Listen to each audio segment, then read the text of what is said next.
The Arab-Israeli conflict is presented in the media as a territorial dispute.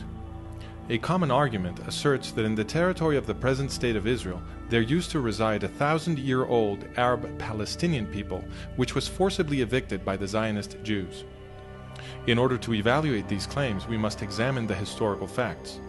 We shall do this in what follows. HIR and Faces present a series based on the book The Collapse of the West, the Next Holocaust and Its Consequences.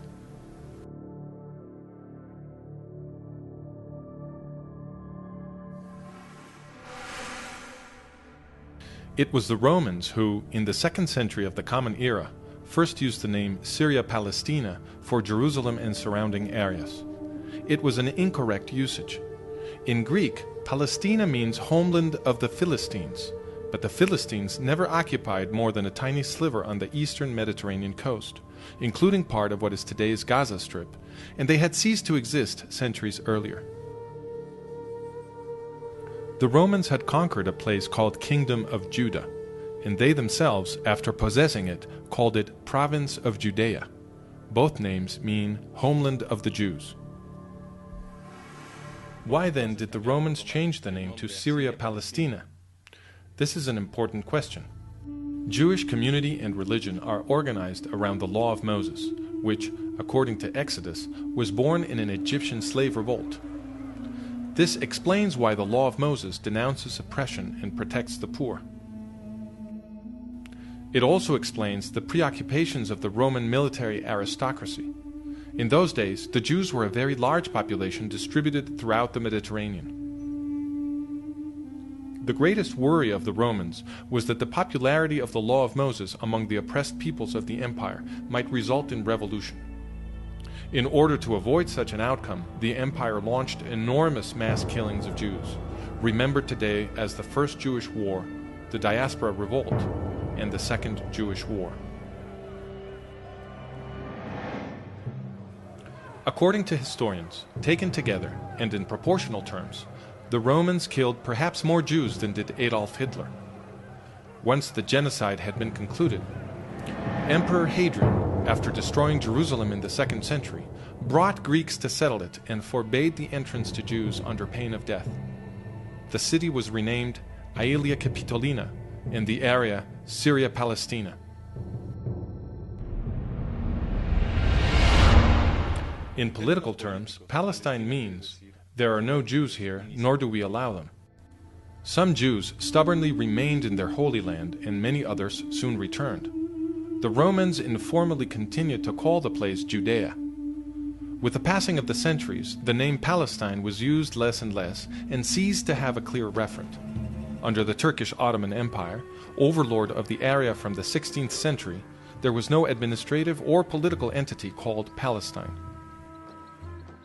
In the 20th century, after wrenching the Middle East from the Turks in World War I, the British revived the name when they created the British Mandate for Palestine.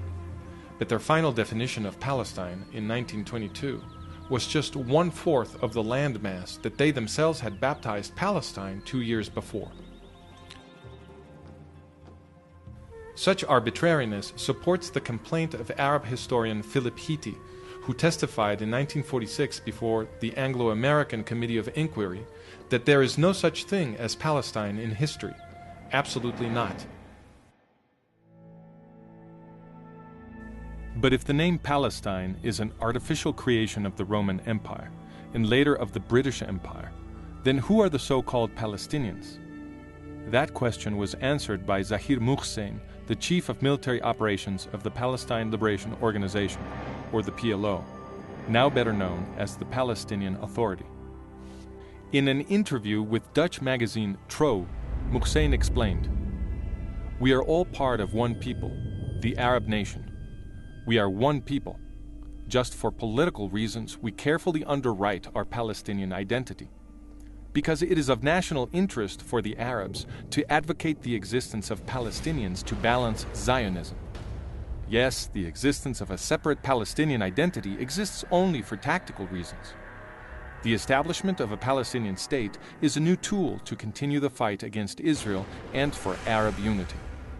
Why does Muhsin say, a new tool to continue the fight against Israel? In war after war, the combined efforts of several Arab Muslim states were defeated by tiny Israel, again and again.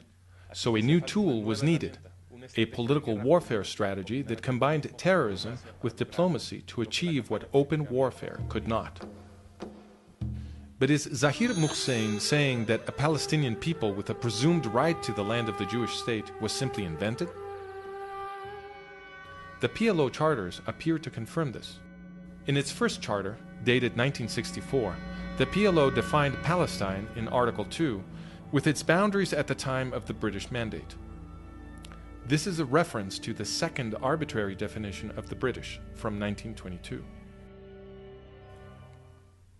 How can a 20th century foreign colonial power arbitrarily define the boundaries of the supposedly ancestral land of the Palestinians? But in truth, the PLO did not even really adopt the British definition. In Article 24, the PLO explicitly asserted that Judea, Samaria, and Gaza, the territories which it now claims for its desired state, were not Palestinian. Article 24. This organization does not exercise any territorial sovereignty over the West Bank, Judea and Samaria, in the Hashemite Kingdom of Jordan, or on the Gaza Strip. In 1968, the PLO rewrote its charter. This time, the definition of Palestine did not exclude Gaza, Judea, and Samaria, so the PLO was now claiming these territories. What explains the change? In 1964, when the PLO wrote its first charter, Egypt was illegally occupying Gaza, and Jordan was illegally occupying Judea and Samaria. But then the Arab states provoked the War of 1967, or Six-Day War, in which the Israelis captured the territories of Gaza, Judea, and Samaria, among others. It was after this that the PLO rewrote its constitution in 1968, this time including Gaza, Judea, and Samaria in its definition of Palestine. The borders of Palestine are therefore flexible and are redrawn to surround exactly the territory which Israel controls. In other words, the borders of Palestine are chosen merely so that it can be used as a tool to continue the fight against Israel. But if Palestine is a recent invention, and the same goes for the Palestinian identity, then where do the Arab Muslims now calling themselves Palestinian come from? Today, about 8 million people live in Israel. But the most reliable estimate about the 19th century puts the population of this area at 300,000. It was practically empty. And that is how 19th century travelers described it. For example, in the mid-19th century, the British consul complained that the area was empty of inhabitants. When Mark Twain visited, he remarked that in the Jezreel Valley there wasn't a single village to be found for 30 miles all around. And a visiting French author, Pierre Loti, wrote that cities and palaces had turned to dust. In a historical study, Karl Hermann Voss explained all this as a result of the Arab-Muslim conquest. In the 12.5 centuries between the Arab conquest in the 7th century and the beginnings of the Jewish return in the 1880s, Palestine was laid waste. Its ancient canal and irrigation systems were destroyed, and the wondrous fertility of which the Bible spoke vanished into desert and desolation. Under the Ottoman Empire of the Turks, the policy of desfoliation continued. The hillsides were denuded of trees and the valleys robbed of their topsoil. And the few people who lived there, who were they? A majority were Muslim, but they were divided by various identities, some of them violently opposed to each other, and none of them Palestinian. There were also small Jewish communities in the large settlements and in the villages of Galilee, and also large populations in Jerusalem, Hebron, Safed, and Tiberias. In Jerusalem, in fact, the Jews were a majority. A document from the British consulate dated 1859 states, "The Muslims of Jerusalem do not exceed a fourth of the entire population." In 1878, 2 years before the Zionist migrations began, the Ottoman Sultan launched a resettlement policy to bring foreign Muslims, mainly Circassians and Algerians. Historian Arnold Blumberg explains, after 1880, the forces of nascent Jewish nationalism, foreign Muslim colonization, sponsored by the Turks, and spontaneous Arab immigration prompted by the new prosperity of Palestine changed the demographic face of the land. Given that starting in 1878, enormous waves of Muslim immigration began arriving in what was essentially an empty territory, it is obvious that the vast majority of those now calling themselves Palestinian do not have thousand-year-old roots in the place. This is confirmed by the UN's behavior, for it has defined a Palestinian refugee as any non-Jew who left during the War of 1948 and whose family had been residing in the area even just 2 years before them. Without such a definition, the population of so-called Palestinian refugees would dwindle almost to nothing. Now then, everybody recognizes that the Zionist Jews settled mostly on barren lands that nobody was using. The very King Abdullah of Transjordan, who would participate in the effort to destroy the nascent Jewish state in 1948, wrote in 1946, "I was astonished at what I saw of the Jewish settlements. They have colonized the sand dunes, drawn water from them, and transformed them into a paradise." The Jewish recovery of the land produced an economic explosion that attracted many Arabs from neighboring countries looking for a better life, and they fattened the numbers of those who would later call themselves Palestinians. Many believe, however, that the Zionist Jews stole the lands upon which they settled, using force. Did they? That question was answered by Hajj Amin al-Husseini, the father of the Palestinian movement. In 1936, Husseini, Mufti of Jerusalem, launched his fourth great terrorist assault against the Jews of British Mandate Palestine. He called it the Arab Revolt. This violence lasted until 1939. In 1937, the British government sent a team to investigate, headed by Lord Peel. His mission was to establish what was happening and why. He called Husseini as witness. Sir Laurie Hammond asked Husseini whether the problem was that Jews had taken Arab lands by force.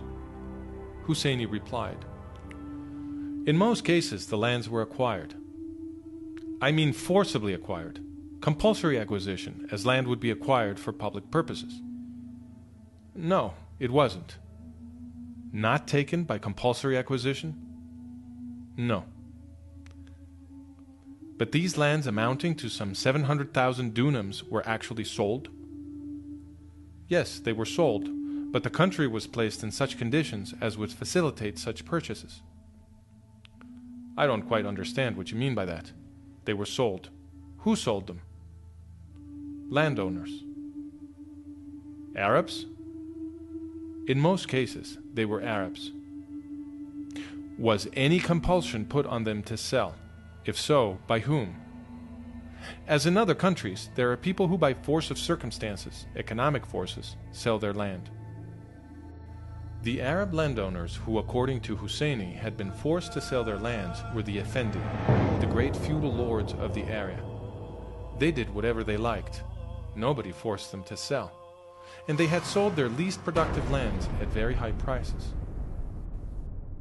In fact, Husseini's own family, among the largest Effendi landowners, was doing a brisk business with these sales. The Husseinis first would threaten the small landowners with death if they dared commit the so-called national crime of selling land to Jews. Then they would buy these plots at fire sale prices, consolidate them, and resell them at extortionate prices to the Zionist Jews. Historian Nathan Weinstock explains, "In other words, hyper-nationalist propaganda became a lucrative industry, indeed even an American-style racket, for the Arab gentry."